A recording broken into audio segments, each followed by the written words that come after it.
Hey everybody, it's Friday, and today, well, first of all, everything that we've done this week is pretty typical of what our week's going to be like as long as we're doing the remote learning. I might work a few more things in, some of the stuff that maybe as time goes on, if I see that it's not working that well, I might change things up some. But usually, what I'll do, like what I've done this week, where I assigned look over these slides in chapter one, then another day look over these slides in chapter one. Uh, and if I do that two times, three times, whatever, usually on Friday, what I will do is I will record a video like this.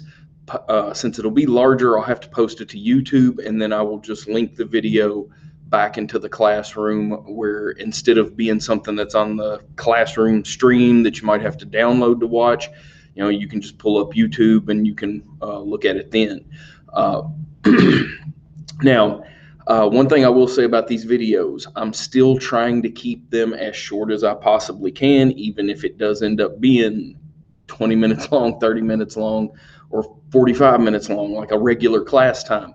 Uh, it is not, it's still not the same length as it would be if we were in class, because I'm when we're doing stuff over video and I'm recording stuff and you all are watching stuff, whether you're having to do it on your phone and using data or whatever the case might be, I can't go into as much detail as I want to, especially with this chapter here. Like last year, I cut this chapter out completely, but for the first 10 years that I taught the class, we always covered chapter one. Last year, I just jumped straight into talking about when the English settled North America. But I figured we'd go ahead and start with this. It would give us a little bit of time to make sure everybody that needed a book got one checked out, that the stuff that I was posting people were going to access. And we have run into some speed bumps, but I think we've found workarounds for all of that. So what I am going to do is I'm going to start sharing my screen now. And let's see, here we go.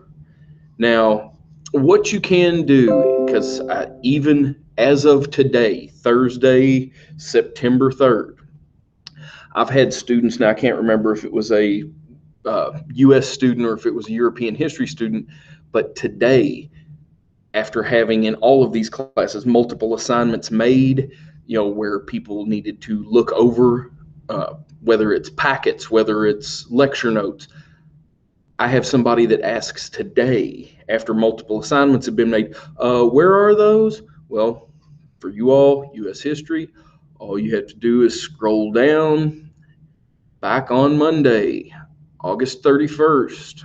I posted new material, Unit 1 resources, discovery and colonization.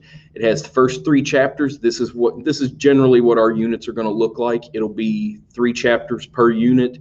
There is one unit that has 4 chapters, and then there's another unit that only has 2 chapters, but that only happens one time over the course of the entire year. Generally, I try to keep 3 chapters per unit, keep things pretty uniform. If you need a packet,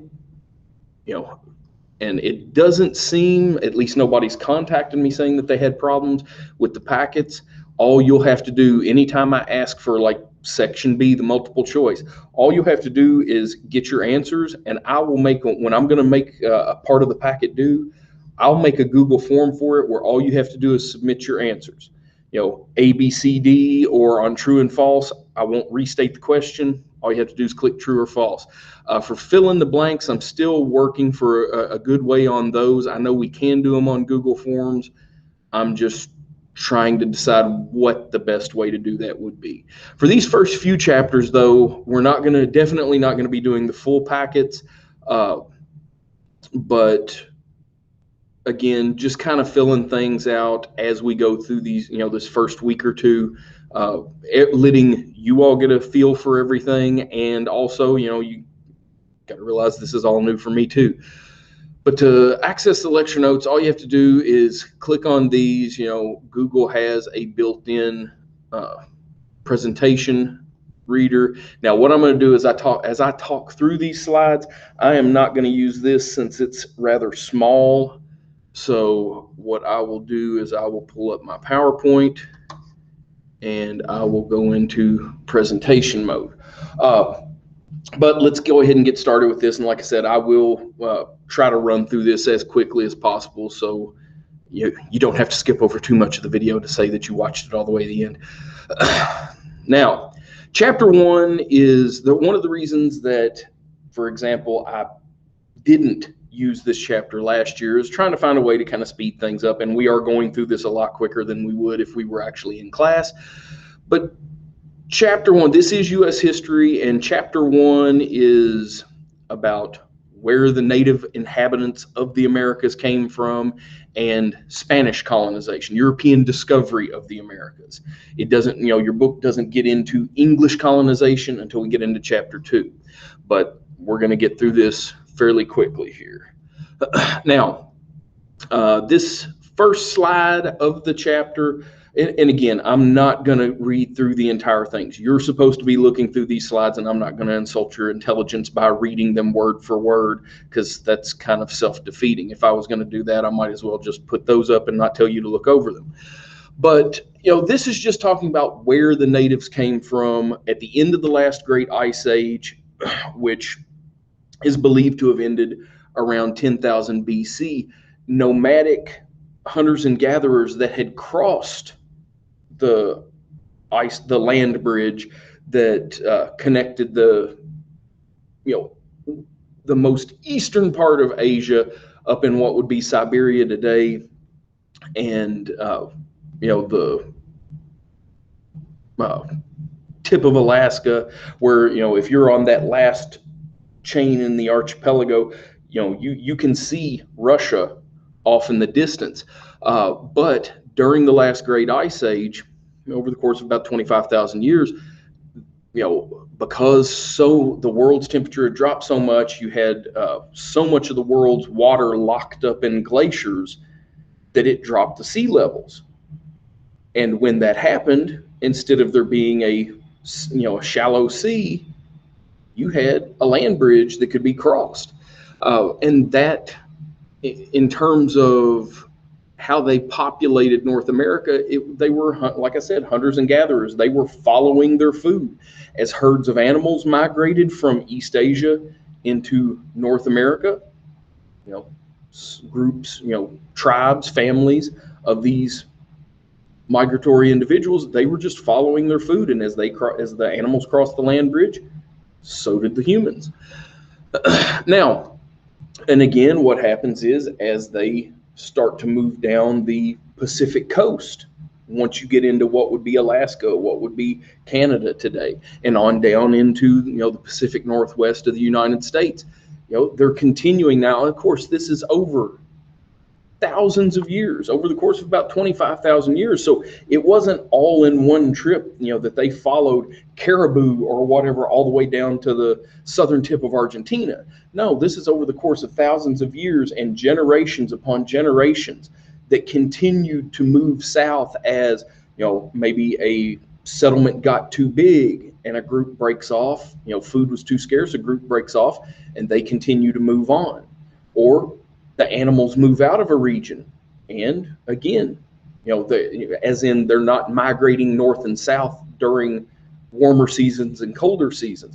They move out of an area completely. These people have got to go where the food's at, because at this point in history, you didn't have systematic farming. You hadn't seen the domestication of animals yet. So they literally had to follow their food everywhere it went. Now, when the Ice Age melted around 10,000 BC, or when the Ice Age came to an end around 10,000 BC and the glaciers melted, all of those people that had moved into the Americas over the last 15,000 years, 25,000 years, they were stranded there. But of course, at this point, they had, since this was generational, they had never intended on moving back to where their ancestors had come from. But now they were isolated. You had the Atlantic Ocean, which is about 3,000 miles on one side, and then you had, at its widest point, the Pacific Ocean, 6,000 miles or so on the other side. They were completely cut off. They were isolated, and that's one of the reasons why you see, like, the natives when Columbus, when Cortez, when all of these conquistadors, explorers came from the New World.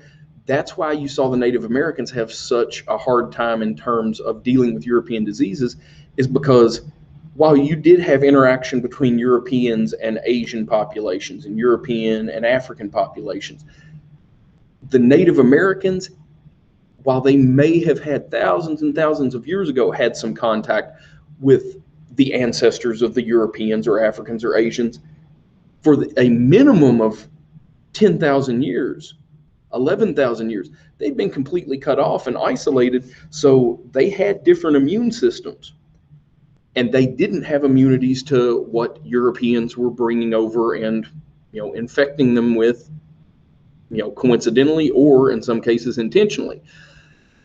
Now, of course, they didn't do a thorough census in 1492 and 1500 and 1550 to actually determine how many natives lived in the Americas. But based off of, after the Spanish had established a foothold and established numerous colonies, you had a situation where they were able to estimate, and that's really all it is an estimate. About 54 million people, it's estimated, lived in the Americas, North America, Central America, South America, the Caribbean islands, when the Spanish first arrived in 1492. And again, the mistreatment of the natives, the ravages of European diseases is going to take a tremendous toll on that 54 million, or rough estimate, 54 million people. Another thing to keep in mind is 54 million people lived completely in the complete collection of the Americas and islands, but it's only estimated about 4.5 million people was all that lived in North America. Most of the populations, again, because they were traveling through an ice age, through 25,000 years of an ice age, they continued to move farther and farther south to get into warmer climates. So you did have some people that settled in North America, but most of the people that would become known as Native Americans, they continued to push south into more hospitable climates. Now, of course, things change. The climate becomes more easier to deal with as the glaciers recede.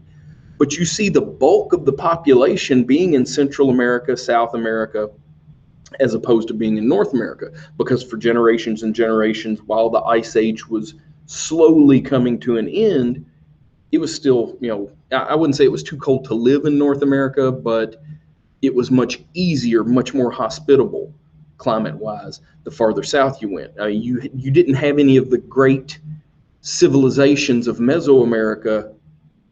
You didn't have anything that really equated to that in North America. People were much more sparsely, groups were more sparsely populated. Everybody was more spread out. Whereas if you look in Central America, you look in South America, you don't have the Aztecs, you don't have the Mayans, you don't have anything like the Incan civilization in Peru that developed in North America. They were much smaller, I wouldn't say not as sophisticated, but as a society, as a culture, they tended not to be as advanced. But it's during this period following the Ice Age, which we talk about it in European history as the Old Stone Age.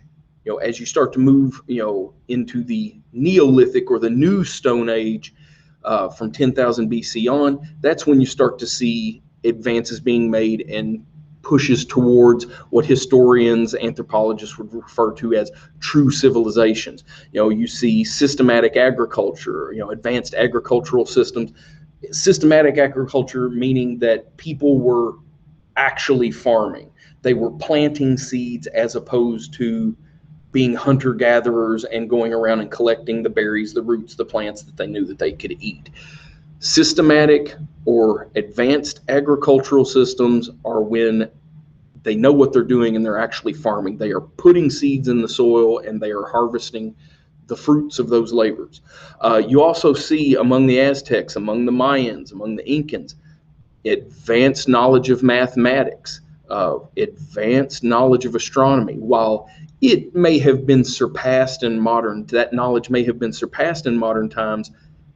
They didn't have the tools that we have today. So it's astounding the stuff that they could do given the tools that they had to work with at the time. Now, around 5000 BC, this is when you really start to see the development of systematic agriculture. Once these people know how to grow plants that they can eat, they don't have to travel around looking for food. They can put it in the ground, they can grow it right here, and there's no need to be nomadic. Another thing, not too long in the grand scheme of things past systematic agriculture, is the domestication of animals.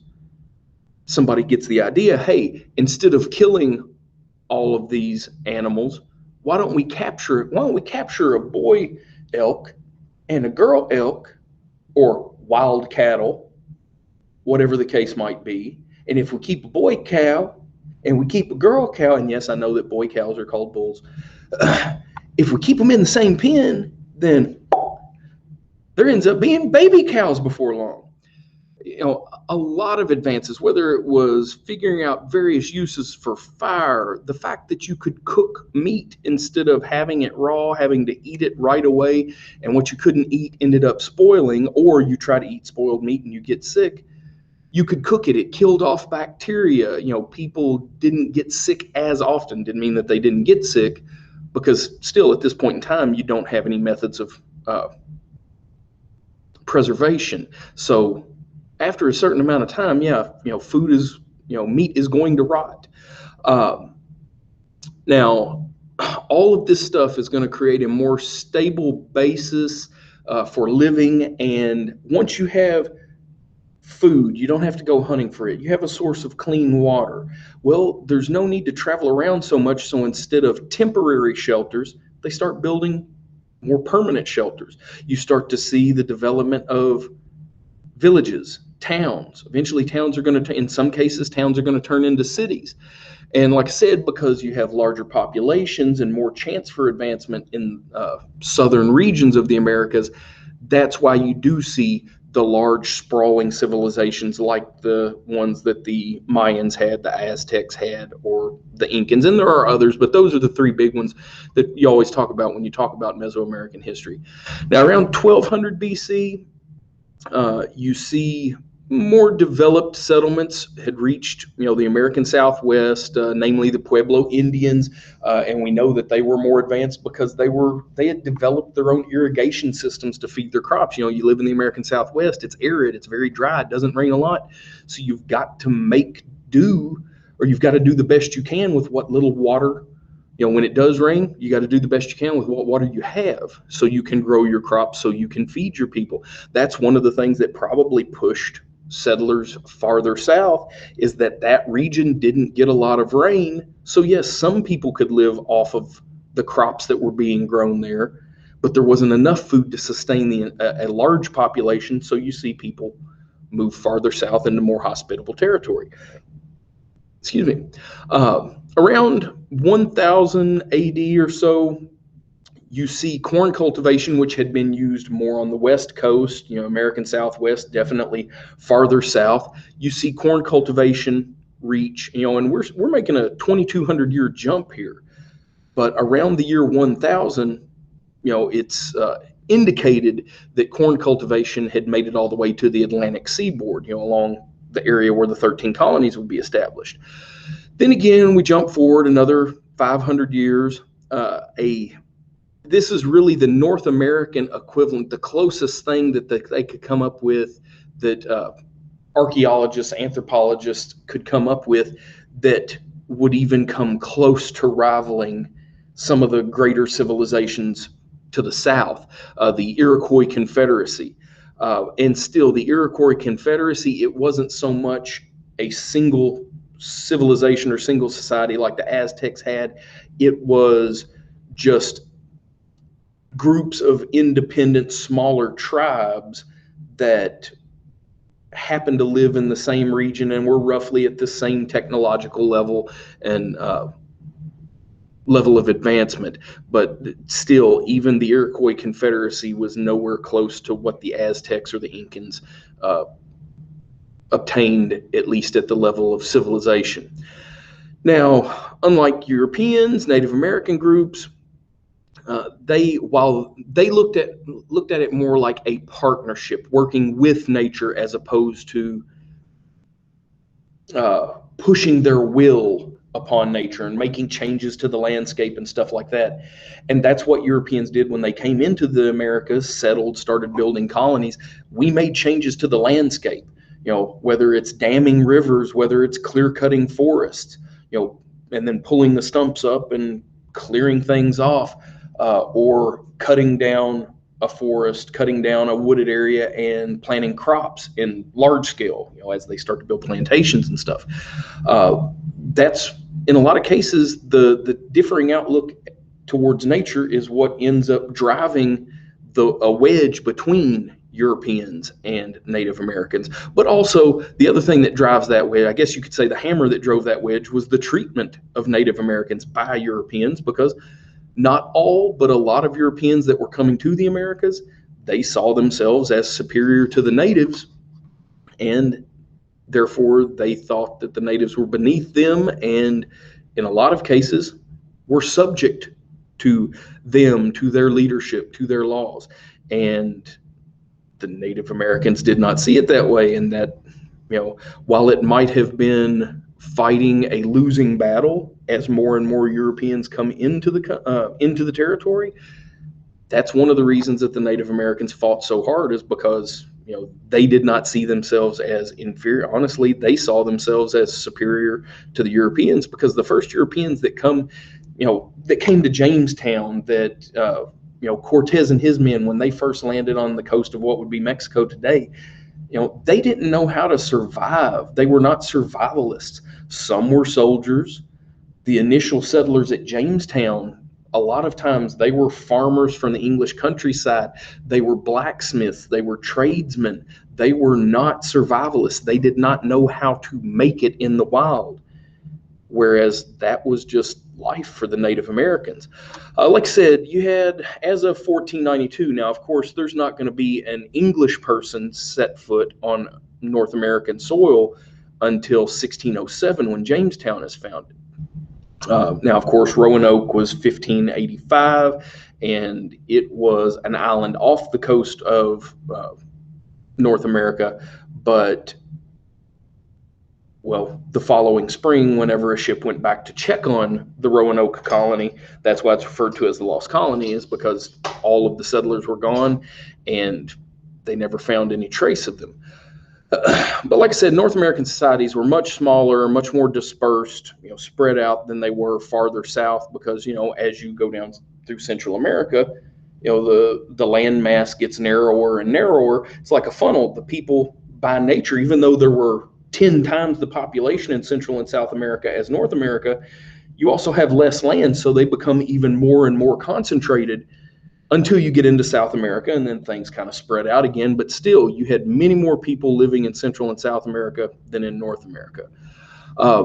Columbus, this is one thing I always make sure I go over, even though you should already know this. Columbus did not discover the New World. He got credit for it, but I'm sorry, that's a load of crap. Almost, well, maybe even over 500 years before Columbus, Scandinavian fishermen and hunters had been coming to North America, to Newfoundland up in Canada, for hundreds of years before Columbus ever mistakenly discovered the New World. And it's only really been in the last 100 years or so that we're finding more and more proof that they didn't just come hunting this one little area, Newfoundland. They did their own exploring. I mean, they found Viking ruins as far south as the Great Lakes, as far south as, Massachusetts. Now, sometimes things have been found to be fakes, but, there's still plenty of proof that the Scandinavians were well established in the Americas before Columbus's great-great-great-great-grandfather was ever born. Now, the reason that they needed to find an alternate method to get to Asia. That was the whole purpose. Columbus was not trying to discover the new world. He was trying to find a faster route to China. And it was all because of the failure of the four crusades, with Christian Europe trying to retake the Holy Land from Muslims and create free, safe trade routes to Asia. Because the Western world and the Far East had been trading going as far back as, the time of the Romans. As far back, they have plenty of proof of the Romans trading, the Byzantine Empire trading with the Chinese. They referred to the trade route as the Silk Road. But after you have the rise of Islam and the Muslim takeover in the Middle East, because of the friction between Christians and Muslims, it's not to say that Christian traders couldn't pass through Muslim territories, but it was much more difficult after that point. And after the failure of the Crusades, 4 long wars that were fought over the course of 200 years or so, that only inflamed the situations. But during that 200 years of Europeans from various countries being in the Middle East and having closer access to Asian goods, Europeans started to develop a taste for these things, whether it was spices for flavoring food.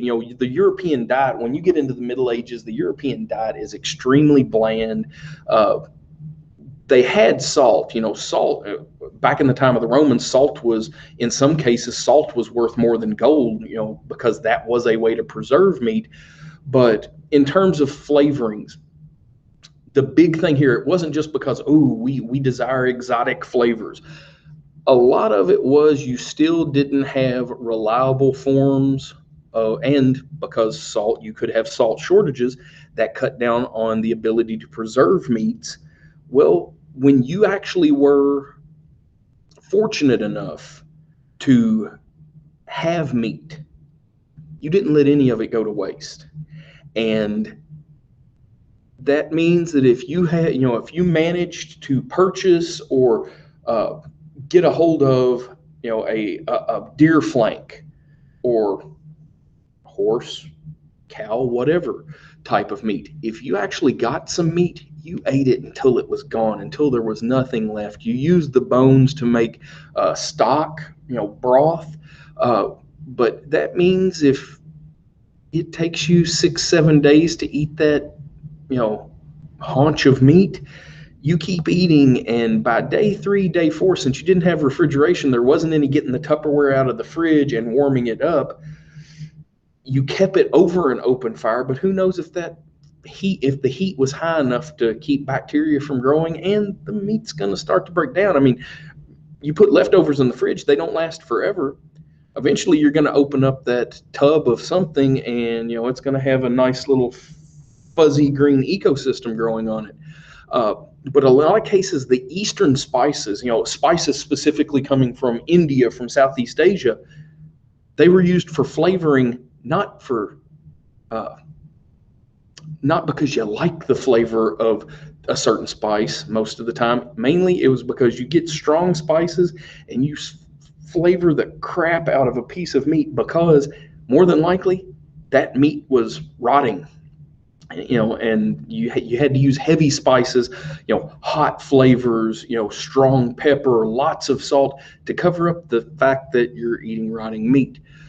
Silks.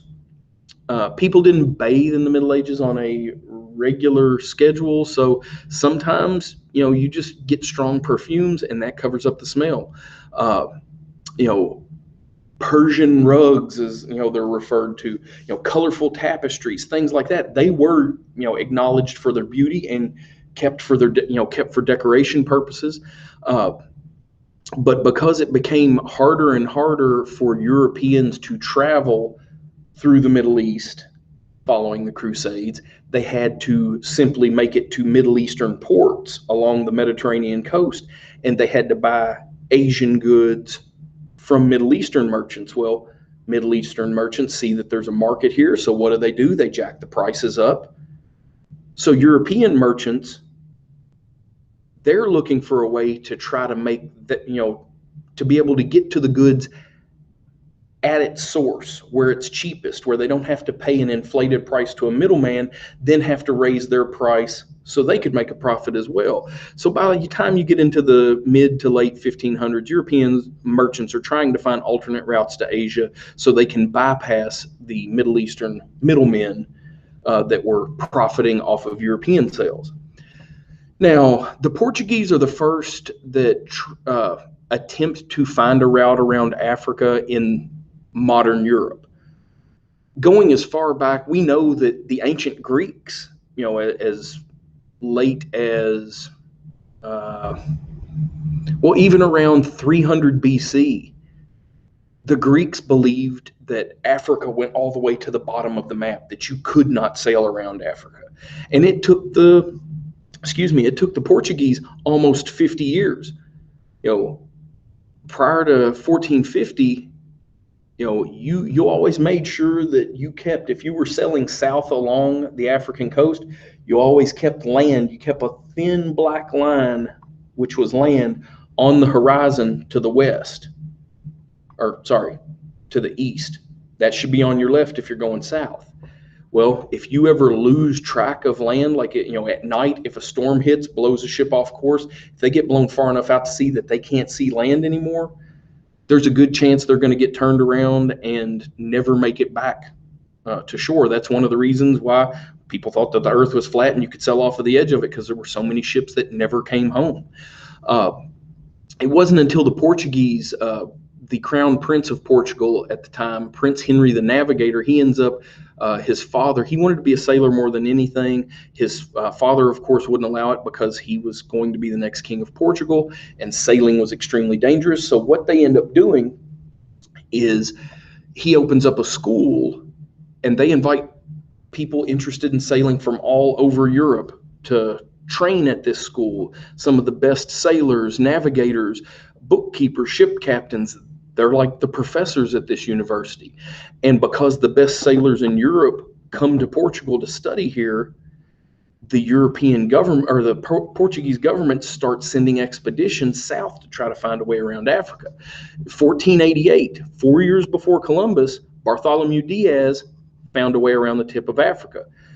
10 years later, unfortunately, this was that's why Columbus decided to sail west to get to the Far East, is because the Portuguese had already found a route around Africa. They just hadn't gone any further. They got around the tip of Africa. Diaz's crew threatened to mutiny and murder him if he didn't turn around and take them back home, because you can't collect your pay if you're dead. So Diaz did that, and he became famous because he and his men finally found a route around Africa, but that was as far as they got. They knew that India is, I guess for you all, India would be over there from the tip of Africa. But the problem is that they didn't actually go there. They didn't get any of the spices. They didn't make any real money off of it. Columbus sails in 1492. He lands in the New World. 6 years after that, 1498, finally Vasco da Gama sails for Portugal. He sails following Diaz's route around Africa, and then he heads to again, it's this way for you all, the northeast, and he ends up making it to India. He loads his ship down with these Indian spices and goods. He comes back. He makes a tremendous profit. He's set for life after that one voyage. Spain, on the other hand, they tried to make it to China by sailing across the Atlantic. Instead of making it to China, they end up mistakenly discovering an entirely new set of continents that had been forgotten for the longest time. Now, let's see. What you see is, I want to talk about Columbus just a little bit, but I'm probably going to have to break this video into 2 videos just because I'm going to have to go pick up my daughter from football practice here in a couple of minutes. Now, Columbus eventually, it takes him 3 visits, 3 sales pitches to try to get King Ferdinand. The king, Ferdinand was the heir to the throne of Castile.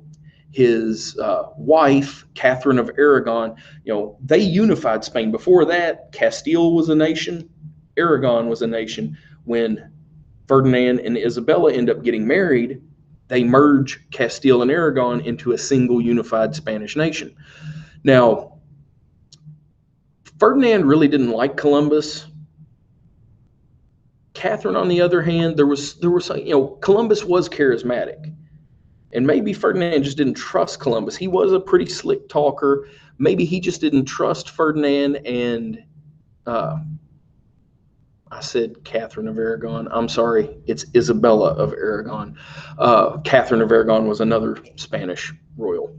But what happens is Columbus, and whether it was just because the queen liked Columbus, or maybe he sweet-talked her to convince the king, eventually, and then again, it could have just been that Columbus irritated the crap out of Ferdinand, and he was like, fine, look, just shut up. I'll give you enough money for 3 small ships. You have to find your own crew. I'm not wasting good trained sailors on this. And because Columbus had to put together a very ragtag crew, they weren't very trustworthy, and that is something that's going to come back to bite Columbus between his first and second voyage. He barely got his first voyage financed. He leaves behind some individuals he thinks he can trust to establish a colony on the first island that he discovered and named Hispaniola and claimed it for the Spanish. He sails back to Spain. He took no notes because that way everything's in his head. And if Ferdinand wants to cash in on the discovery of this new route to China, which he was still, plugging it as a new, faster route to China, he was going to have to use Columbus again.